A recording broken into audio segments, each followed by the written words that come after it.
What is the role of art in a healthy culture? Is postmodernism as destructive in this domain as in politics? Well, that's Michael Bamford. Well, what's the role of art in a healthy culture? Well, the artists articulate the artists are the people who first articulate the unknown.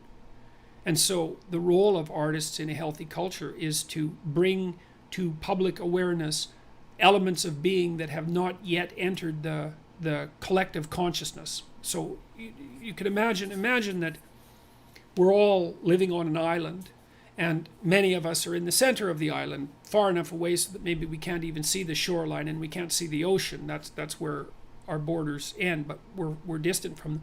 The artists are right on the edge, and they're expanding the landscape. They're moving the culture forward. That's where my metaphor fails, I guess.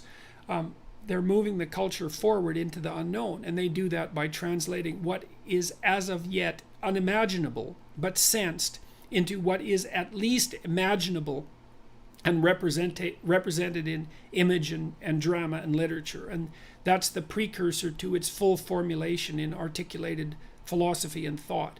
And that's what artists do. They're problem solvers. They're problem detectors and problem solvers. That's what true artists do. And they're always trying to solve problems. Like there's a great documentary that was made about Picasso, for example, painting. Unfortunately, I can't remember the name of it. I think it was made in 1957. It's available on YouTube, and it's in black and white. And Picasso is filmed making a painting on a window so that you can see exactly what it's doing, and you can watch him work with ideas. He paints something in, and then he erases it, and he paints over it, and then he paints again, and he paints over it. He moves the figures around on the canvas. It's a window pane, as I said, and you can see him working out problems and solutions to problems using his visual imagination. And the artistic product, the painting, is the consequence of that rather than the aim of it. The aim is to formulate the problems and to work out the solutions, and the artistic product, the painting, is the byproduct of that, not the aim.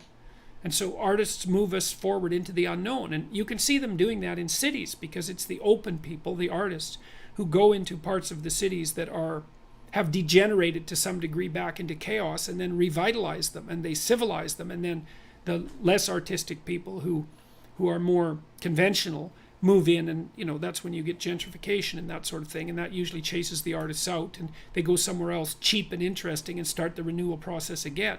So the thing about artists, and it's a hard thing to balance properly in our culture, is that artists are unbelievably productive economically, but it's very, very hard for them to monetize their productivity. So even though what they produce can be of incalculable value, it's very difficult for them to get any of the economic value that they're produced actually directed towards them.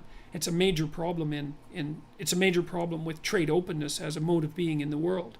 So is postmodernism as destructive in this realm as it is in politics? Postmodernism is perhaps equally destructive in all realms, as far as I can tell, especially when it's allied with neo-Marxism. And those two things, there's no reason they should go hand in hand, because if you're a postmodernist, there's absolutely no reason stemming from your own philosophy that you should ally yourself with a neo-Marxist political outlook. And the fact that those two things are found together almost inevitably indicates to me that postmodernism is the handmaiden of the neo-Marxists rather than the other way around. So in fact, postmodernism is the intellectual front that the neo-Marxists wear or adopt to hide from themselves and other people their true motivations, which are mostly driven by revenge and resentment and the desire to destroy, and a hatred for quality and a hatred for qualitative distinctions, which is dead. It's death.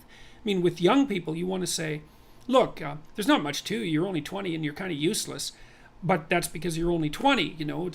That doesn't mean you're not full of potential. That potential needs to manifest itself so that you can turn into something that's of world-beating significance. But in order to tell a young person that credibly, you have to say, look, there are true qualitative distinctions between things, and you're just getting started. There are heights that you can ascend to that are genuinely high, which also means they're above where you are now. But that gives your life, the fact that there are those things to pursue, gives your life deep meaning and significance, and gives your struggle nobility and validity. And the postmodernists, neo-Marxists, as far as I'm concerned, are absolute enemies of qualitative distinctions. And so what they do is destroy everyone's ambition. It's like we're all already as valuable as we're going to get. It's like, okay, well, fine, that's good. We don't have to feel bad about ourselves, but what the hell are we going to do? What are we going to orient ourselves towards? What we want is multiple hierarchies, multiple steep hierarchies of competence that are open in fair competition to everyone. And if we don't have enough hierarchies of competence for everyone, then, you know, it's up to the creative people to produce some new ones. It's not like we'll necessarily run out. So